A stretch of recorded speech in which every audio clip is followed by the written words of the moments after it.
শুধু নিজেকেই বিশ্বাস করাই উত্তম, কেননা সেখানে অন্যের বিশ্বাসঘাতকতা করার কোনো সুযোগ বা ভয় নেই। নিজেকে জানতে শুরু করো। যে নিজের সম্পর্কে অধ্যয়ন করে সে নিজের সাফল্যকে খুব সহজেই ধরে ফেলে।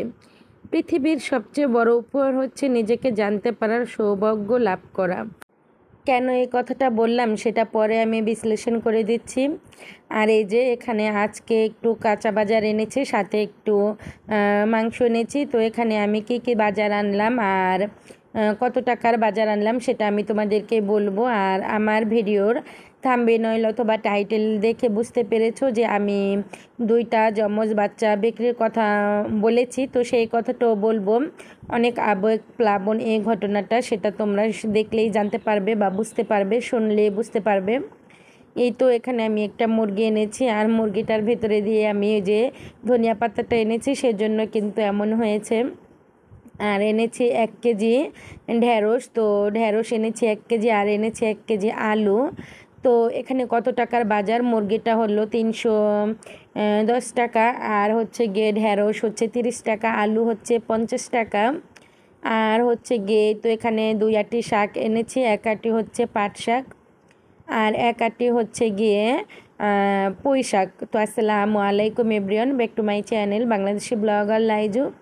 আমি লাইজু বলছি ঢাকা থেকে। সবাইকে আমার ছোট্ট পরিবারে অনেক অনেক স্বাগতম। আশা রাখছি সবাই ভালো এবং সুস্থ আছো।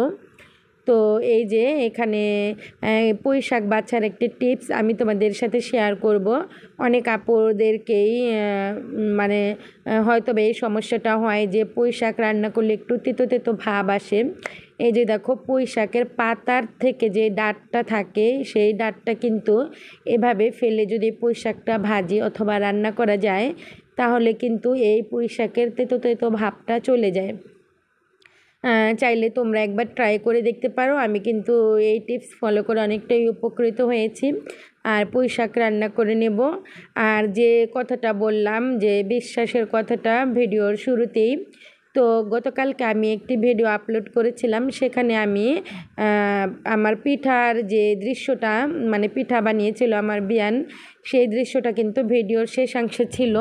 তো একটা আপু কিন্তু আমার ভিডিওটা দেখে আমাকে কমেন্ট করলো যে আপু এই পিঠাগুলো খেতে অনেক ভালো লাগে, কিংবা পিঠাগুলো দারুণ। আসলে অনেক কষ্টের সাথে বলছি, কারণ আপু তোমার কিন্তু চ্যানেল আছে, আমি নামটা বললিনি, চাইলে কিন্তু আমি আপুটার কমেন্ট হচ্ছে স্ক্রিনশট দিয়ে তারপরে এখানে প্রকাশ করতে পারতাম। তো সেটা আমি করলাম না। আসলে আপু আমি তোমাকে বলছি, হয়তো বা আমি এটাকে সাফল্য বলবো না, তো আমি যতটুকু দূর এগিয়ে যেতে পেরেছি সেটাও কিন্তু তোমাদের মতো অনেক আপুদের কারণ এত দূরে আসতে পেরেছি। আর সেই আপুদেরকেও আমি আমার যতটুকু মানে সাধ্য ছিল ঠিক ততটুকু দিয়েই সাহায্য করেছি বলেই তারা আমাকে সাহায্যটুকু করেছিল।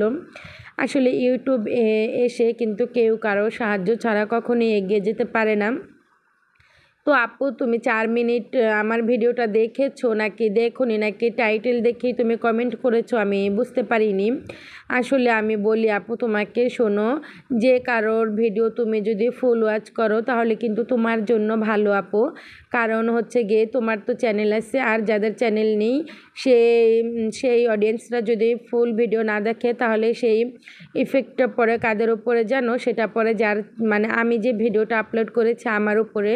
কারণ আমি ঠিক তেমন ভালোভাবে ভিডিও কন্টেন্ট তৈরি করতে পারিনি, সেজন্য আমার অডিয়েন্স আমার ভিডিওটা ভালো করে দেখেনি, সেটা এক পর্যায়ে চলে যায়। আর যেহেতু তোমার চ্যানেল আছে, তুমি আমার ভিডিওটা এভাবে দেখেছো, সেটা আরেক পর্যায়ে চলে যায়, কারণ ইউটিউব অ্যালগরিদম কিন্তু তোমাকেও দেখছে।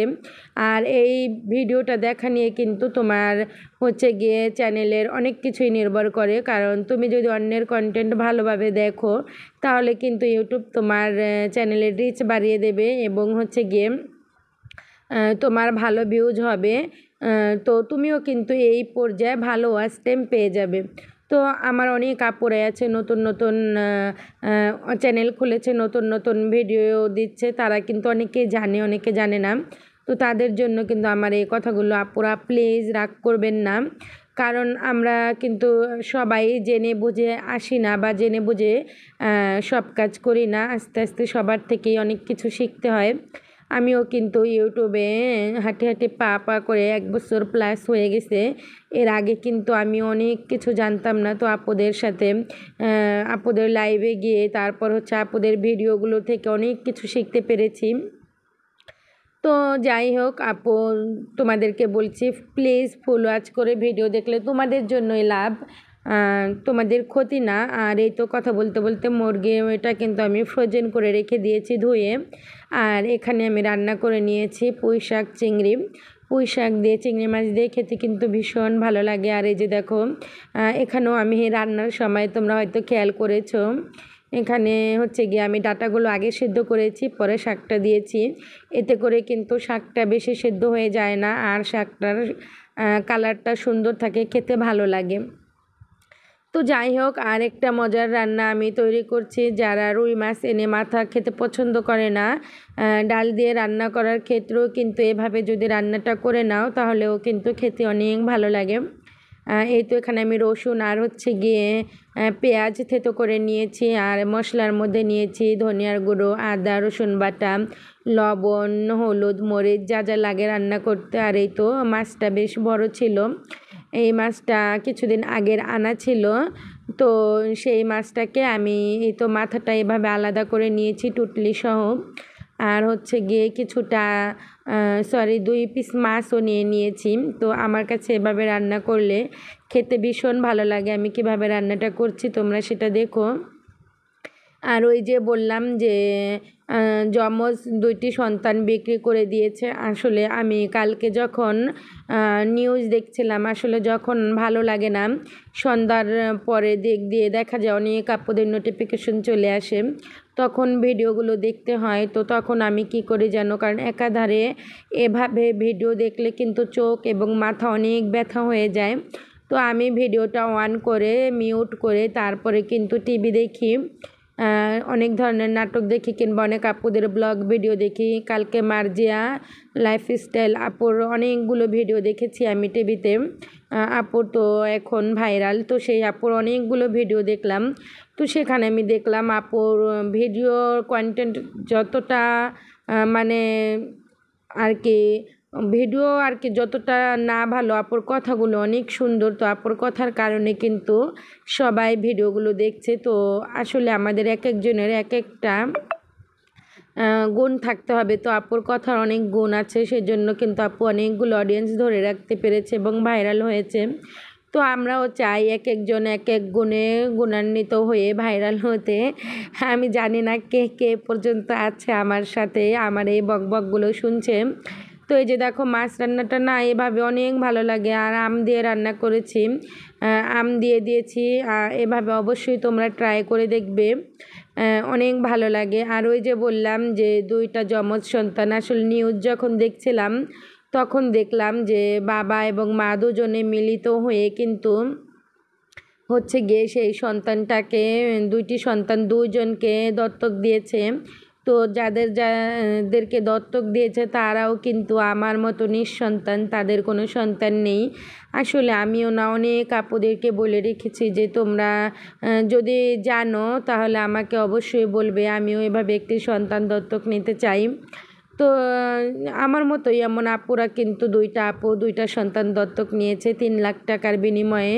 তো সেখানে সেই নিউজে দেখলাম যে 3 লাখ টাকা দিয়ে সেই মা মানে নিজের জন্য কানের দুল বানিয়েছে, আর হচ্ছে গিয়ে বাবা করেছে ঘরের ফার্নিচার। আসলে আমি প্রায় 4 লাখ টাকার উপরে খরচ করেছি আমি একটি সন্তানের জন্য। আর এই যে দেখো আজকে কিন্তু বৃষ্টি হয়েছে আমাদের এখানে, আমার মনে হয় আমার অনেক আপুদের ওখানেও বৃষ্টি হয়েছে। তো বৃষ্টিটাও একটু ভিডিও করে নিলাম। আর যাই বললাম সন্তানের কথা, তো বাবা ঘরে ফার্নিচার কিনেছে আর মা বানিয়েছে কানের দুল। আসলে নিউজটা দেখে না অনেক খারাপ লাগলো, আমার এত কান্না জড়িত হয়ে গেছে আমার চোখ দুটো, যে আমি কি না করছি। আর এই মা কীভাবে পারলো এই সন্তান দুটোকে বিক্রি করতে। এই যে এনারা দুজন কিন্তু 2টা সন্তান দত্তক নিয়েছে, আর ইনি হচ্ছে মা, ইনি হচ্ছে বাবা। এই যে লেখাটা দেখলেই কিন্তু বুঝতে পারবেন। আসলে পরে আর কি যখন মানে ঘটনাটা থানায় চলে যায় তখন ওনারা অস্বীকার করে যে ওনারা কোনো টাকা নেয়নি। তো যাই হোক, এই ধরনের দৃশ্য দেখতে কিন্তু অনেক খারাপ লাগে। কারণ কেমন মা বাবা সন্তান বিক্রির টাকা দিয়ে ঘরের ফার্নিচার কিনছে এবং কানের দুল বানাচ্ছে। হায় রে পৃথিবী, পৃথিবী অসহায় না আমরা মানুষ অসহায়, সেটা একদমই বুঝতে পারছি না। তো এগুলো সবই হচ্ছে আমি মনে করি আল্লাহর নিয়ামত বা আল্লাহর হচ্ছে গিয়ে গজব, কোনটা আমি বলতে পারবো না। সন্তান তো নিয়ামত, বিক্রিটা করে ফেলেছে সেটাই মনে হয় যে গজব হয়ে গেছে। কারণ একটা সন্তানের জন্য একটা বাবা মা অনেক কষ্ট করে। আচ্ছা যাই হোক, আমার ভিডিওটা যারা এই পর্যন্ত ধৈর্য ধরে দেখেছো তাদের সবাইকে অসংখ্য অসংখ্য ধন্যবাদ। আর যারা আমার চ্যানেলে নতুন এসেছো তারা যদি ভালো লেগে যায় আমার চ্যানেলটি তাহলে প্লিজ সাবস্ক্রাইব করে পাশে থাকা অল অপশানটি সিলেক্ট করে দেবে। এতে করে নতুন কোনো ভিডিও আপলোড করলে চাইলে সবার আগে দেখে নিতে পারবে। তো আজ এ পর্যন্তই। এই তো বাবা মাকে তো ভালো করে দেখিয়ে দিচ্ছি। আর ও যে পাশে ওই